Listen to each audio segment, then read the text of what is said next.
In today's video, I explain how to create your own shred diet. Hey guys, what's going on? This is Paul Ravella from ProPhysique.com, and first of all, I gotta apologize for the location. As I told you guys, we're undergoing some changes, and I'm gonna have a new office soon. So for now, I'm in this temporary spot, but I'm excited to share the changes with you as construction is almost complete.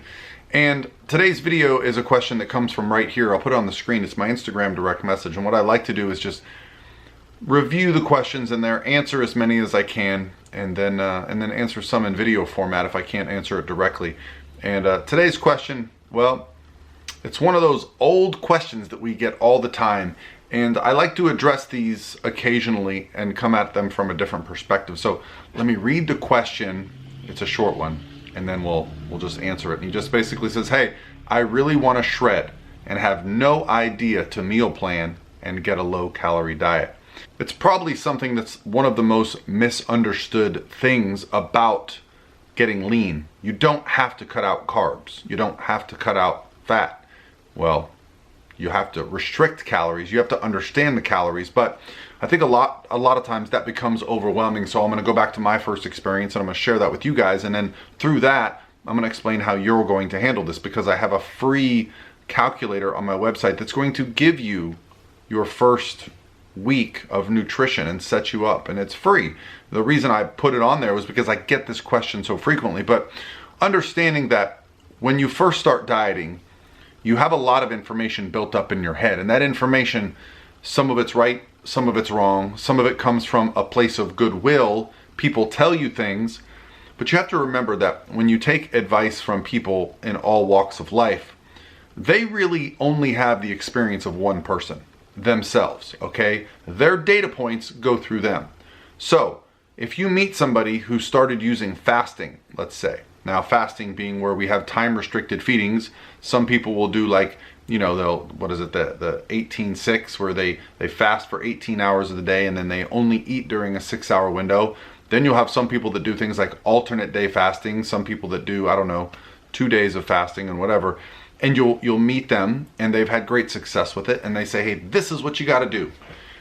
Understanding that that's not what you have to do. What worked for one person could potentially work for you, but you got to understand when you're entering into a diet, there's more that goes into it than just the nutrition numbers, right? More than just the mechanics of when should you eat, when should you not eat. A lot of it comes down to our own personal preferences, and finding a method of weight loss and of dieting that's going to allow you to fit that into your own lifestyle is what's going to make you successful for the long term. And so I was introduced to an approach that answers that question completely in 2007. It was not a one-size-fits-all approach. It was called flexible dieting. And at that time, it was a little bit cumbersome because I had to actually start paying attention to what I was eating. I actually had to get a food scale and start to weigh things out. And to some people that might sound intimidating, but to me it was freedom. The discipline of knowing what was in food was complete freedom, because I didn't have to avoid the foods I enjoy. I was able to include them. I just had to be accountable and understand what was the makeup of those foods, how many calories were in them, how many proteins, carbs, and fats. And once you do that, the world becomes much easier when it comes to weight loss, because then you can pay attention to what your macronutrient and calorie breakdown is. You can pay attention to what your daily activity and lifestyle is like, and you can adjust them accordingly. When you enter into an approach where you just follow blindly, let's say a meal plan of, I don't know, 800 calories or 1,000 calories that really wasn't designed specifically for you and really doesn't include the things that you enjoy or take into account the things that you do on a daily basis, your job, your lifestyle, your family, your social situation, your relationship status. If you enter one of those, you know, they might work temporarily, but ultimately they're not going to teach you anything. You're going to learn how to stick to an 1,000 calorie diet for a couple weeks, lose a little bit of weight, get frustrated because you don't enjoy it, and then you really don't know what to do after that. When you take the approach that I'm going to take and teach you the macros, I have a free ebook you can download. I also have the free calculator on my website. You start learning, okay? You start learning about what is in food, and the power becomes yours. Can you eat pizza? Yes. Can you eat Chocolate, absolutely. Can you eat lots of those things and be successful? Probably not. But that's not the point. I don't think any of us think that we're going to get shredded by eating crap all the time. However, there are no bad foods from the perspective that if something is edible, well, it's providing nutrition, it's providing calories. Yes, there is definitely a range of nutritious foods, meaning some foods are going to provide more volume and less calories, more micronutrients and less, cravings. But food does not have to have morals, okay? It just has a value to you and specifically for you. So, what should your shred diet look like? Well, the basics of it are we need to eat enough protein so that we're not losing muscle. You don't want to lose lean body mass. You didn't mention anything about what your lifestyle is like, what your training is like, but I can assume you don't want to lose muscle, okay, because you're watching my channel. So if you don't want to lose muscle, how much protein should you consume? The easiest way to say it is just set your daily protein goals at about the weight you want to end up at. So if you're 180 pounds and you want to get to 150 pounds, eating 150 grams of protein a day, and I would prefer you broke that up into at least 3, maybe 4 meals, right? So you're getting a large dose of protein several times a day. That's going to provide what you need for building muscle that you're breaking down, and also, some satiety and fullness. But that's going to be more than enough protein to ensure that you're not losing muscle through this process, and perhaps even able to build some. The next macronutrient is fat, and I think there's a lot of misconceptions with fat, but fat has a lot of value. It does start the cascade of hormones for us. So if you understand what your average daily caloric intake is, and maybe you don't, and you just need to do a diet recall, you can download an app like Fat Secret and just start plugging in the information for a few days and see where your calories are. I generally don't like to go below 20% of your daily calories in fat, because once you go below that, you start to put things at risk. There are basements for numbers. Some people prefer to eat a little bit more fats, and this is where carbohydrates can come into play.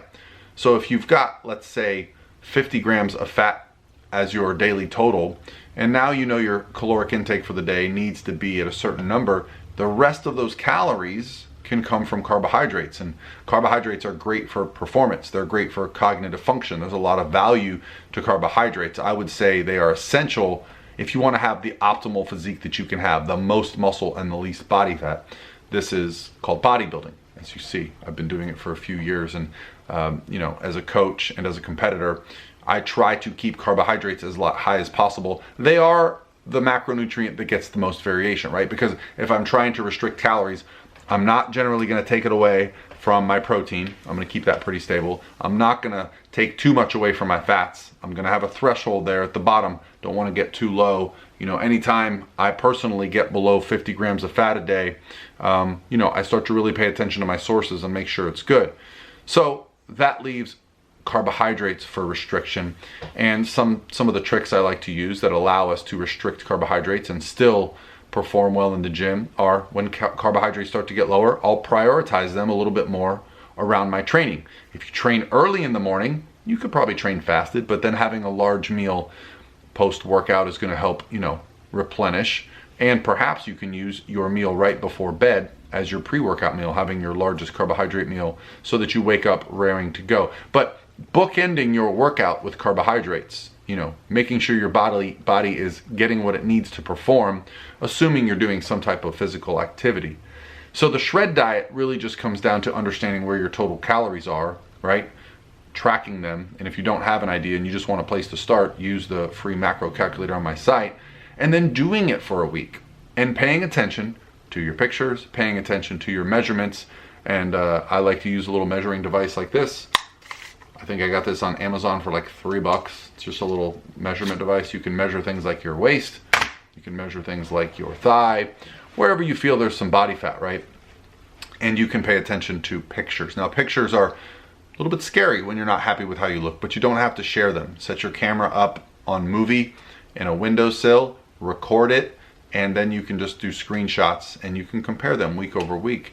You don't have to share them with anybody, but the real value of understanding what you need is that body fat as we want to lose it shouldn't be lost any more than 1 to 1.5% of our body weight per week unless we're obese, right? So if you're not obese, you want to be making sure you're losing body fat, not muscle, and that means doing it in a controlled manner.